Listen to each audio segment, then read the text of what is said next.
রাত 11টা বাজে, কিন্তু আমার জন্য আজকে করে রেখেছে টমেটোর ডাল আর ডিম কষা। দুখানা ডিম আমি খাবো? হ্যাঁ, খেলে খেয়ে না। বা আবার দুখানা ডিম খাবো? থালায় কি নিয়েছো?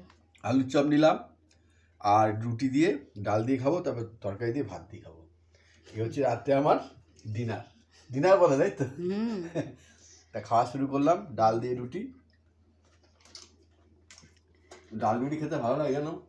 ভালো লাগে তো, অনেকে তো ডাল দিয়ে রুটি দিয়েই খায়। কোনটা কি দিয়ে খাবো চিন্তা করছি। ডিম কষাটা ভালোই লাগছে। ভালো হয়েছে না? ডিম কষা হবে, এরকম রুটির বেশ পোয়াটা হবে, হেভি লাগবে খেতে। তার মধ্যে তোমাদের খাওয়া দাওয়া হয়ে গেছে, ঘুমিয়ে পড়ো, আমিও শুয়ে পড়ছি খেয়ে দে। Tata, good night. Good night.